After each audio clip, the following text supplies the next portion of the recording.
আসসালামু আলাইকুম বন্ধুরা, আজকে আলোচনা করব আপনার কোকাটেল পাখি।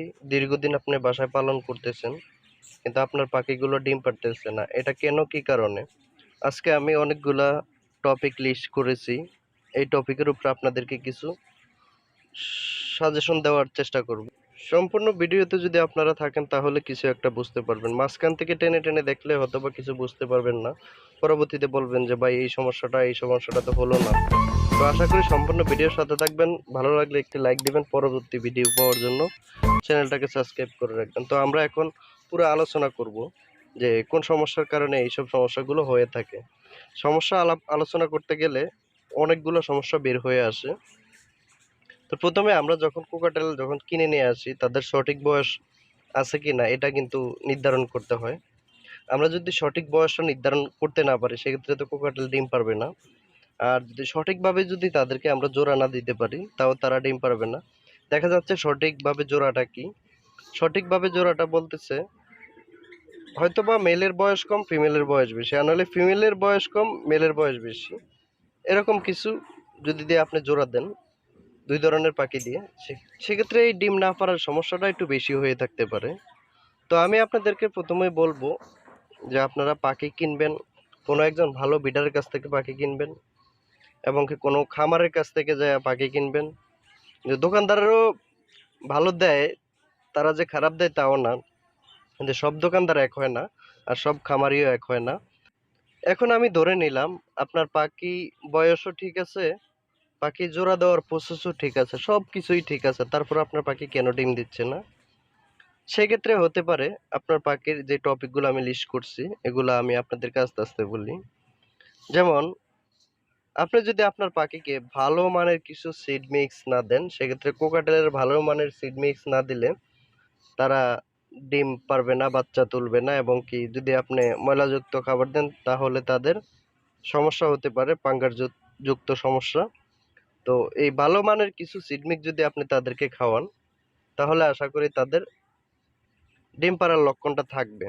যেমন নরম টাইপের খাবার, কিছু নরম টাইপের খাবারের ভিতরে যেমন ডিম সিদ্ধ থাকে, যেমন ছোলা বুট ডাল সিদ্ধ করা থাকে, যেমন ছোলা বুট ডাল আবার কেউ ভিজিয়েও খাওয়ায়, যেমন কলমি শাক শাক থাকে, যেমন আবার একটা সব এড ফুড যেটা আমরা সবজি দিয়ে বানাই এটা থাকে।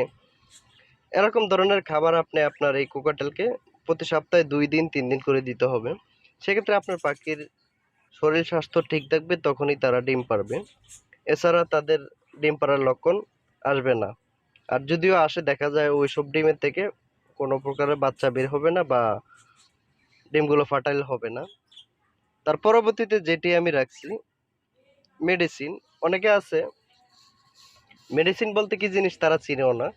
একজোড়া পাখি পালন করে আনছে, ডিম বাচ্চা করবে, কিন্তু তারা যে মেডিসিনেরও কিছু প্রয়োজন হয় পাখির। যখন পাখি পালন করে তখন আমাদের যেমন মেডিসিন প্রয়োজন হয়, পশু পাখিরও ঠিক এরকম মেডিসিন কিছু প্রয়োজন হয়। আপনি যদি ওই সময়টা এদেরকে মেডিসিন না খাওয়ান, তখন কিন্তু তারা ডিম বাচ্চা উৎপাদন করবে না। তার পরবর্তীতে যেটি আমি রাখ, পরিপূর্ণ বয়স যদি তাদের না হয়, পরিপূর্ণ বয়স বলতে কত, মিনিমাম 15 মাস এর পাখি দিয়ে আপনি জোড়া দিতে হবে। আর 15 মাসের নিচে যদি পাখি দিয়ে জোড়া দেন, তাহলে এই পাখিগুলো বহুত রকমের নয়ছয় করবে। সেক্ষেত্রে আপনি যখন পাখি ক্রয় করে থাকবেন, তখন 18 থেকে 15 মাসের মধ্যে এই কোয়ালিটির পাখি আপনার ক্রয় করে থাকবেন। এটিও কিন্তু ডিম না পারার একটি লক্ষণ হয়ে থাকে। যেমন খাবারের সংকট। আপনি যদি অনেক সময় দেখা যায় আপনার বাড়িতে অনেক পাখি আছে খাবার নষ্ট করে, সেক্ষেত্রে যদি আপনি ওই নষ্টের ভয়ে যদি বাড়িতে খাবার কম কম দেন, সেক্ষেত্রে পাখিগুলোর মনে একটা টেনশন থাকে যে এখন খাবারের সংকট, আমি যখন বাচ্চা উৎপাদন করব তখন হয়তোবা আমাকে খাবার দিতে পারবো না। সেই ভয়েও অনেক সময় পাখি ডিম পারে না, বা বাচ্চা উৎপাদনের কাছে ওরা যায় না। তো আশা করি যে আমি যেমন দিয়েছি এরকম অলওয়েজ টাইম আপনি খাবারের পাত্র ভরে দিয়ে রাখবেন, তাহলে আশা করি সমস্যা হবে না। তো তারপরে আমি যেটি রাখছি সেটি হলো, অনেক সময় দেখা যায় তাদের খাঁচার সাইজ পছন্দ হয় না। কেননা কোকাটেলের খাঁচার সাইজ মিনিমাম 18-36 এর ভিতরে এক জোড়া কোকাটাল আপনি পালন করতে পারবেন। আর যদি এর ছোট হয় বেঁচে থাকবে ঠিক, তবে ওরা ডিম বাচ্চা উৎপাদন করবে।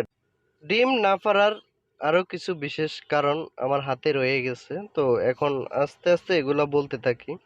যেমন ব্রিডিং বক্স, আপনি কোন পরিমাণে ব্রিডিং বক্স দেন। ব্রিডিং বক্সের একটি মাপ থাকে, যারা হাঁড়িতে করান হাঁড়িরও একটি মাপ থাকে, এবং কি ব্রিডিং বক্সেরও একটি মাপ থাকে। আপনার এই ব্রিডিং বক্সের কারণেও অনেক সময় আপনার পাখিগুলো ডিম বাচ্চা করে না। তা করে না কেন? তাদের দেখা যায় 4টা বাচ্চা ফুটলো, ওরা 2জন 6জন যদি জায়গা না হয়, সেক্ষেত্রে ওরা ডিম বাচ্চা উৎপাদনের দিকে যায় না। তো আপনার ব্রিডিং বক্সের সাইজ 10-12 এবং নিচে মনে হয় 7 বা 8, এই সাইজের ব্রিডিং বক্স আপনারা কোকাটালের জন্য ব্যবহার করবেন। এটি মোটামুটি ভালোই বড়, এর থেকে আরো বড় আছে। তো এই ব্রিডিং বক্স পছন্দ হইলে আশা করি আপনার পাখি ডিম পারতে পারে।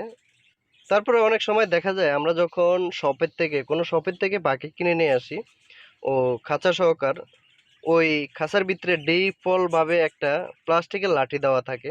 তো প্লাস্টিকের লাঠি যখন দেওয়া থাকে, তখন কিন্তু ওরা মিটিং করতে গেলে ওই প্লাস্টিকের লাঠির উপরে তাদের ব্যালেন্সটা ধরে রাখতে পারে না। সেক্ষেত্রে কিন্তু ওরা ডিম বাচ্চা করে না। আর যদি ডিম বাচ্চা করেও এইসব ডিম বাচ্চার থেকে কোনো বাচ্চা তোলে না বা ডিমগুলো ফার্টাইল হয় না। কারণ সফল মিটিং যদি তারা করতে না পারে, তাহলে কিন্তু তারা ডিম বাচ্চা উৎপাদন করতে পারবে না। সেক্ষেত্রে দায়ী হয়ে দাঁড়াবে লাঠি। আপনি যে কোনো কাঠ, 1 আঙ্গুল মোটা পরিমাণের কাঠ বা গাছের ঢাল আপনি আপনার খাঁচায় ব্যবহার করবেন। সেক্ষেত্রে সফল মিটিং হইলে আপনার পাখি ডিম বাচ্চা করবে 100%। অনেক সময় দেখা যায় আমরা যখন পাখি কিনে নিয়ে আসি, পাখির পর্যাপ্ত বয়স হয়েছে, সবকিছু ঠিকঠাক আছে, খাঁচা লাডি এভরিথিং সবই ঠিক আছে, তারপরে আমাদের পাখি ডিম দিচ্ছে না। সেটা হলো আমাদের কারণে, আমাদের দোষের কারণে ডিম দিচ্ছে না। বলে এটা আমাদের দোষের কারণে কেন? আমরা দেখা যাচ্ছে যখন নতুন পাখি কিনে নিয়ে আসি, তখন আমরা পাখির কাছে বারবার যাই, পাখির খাঁচায় বারবার যাই, পাখির ডিম পারছে কিনা সেটা বারবার দেখি।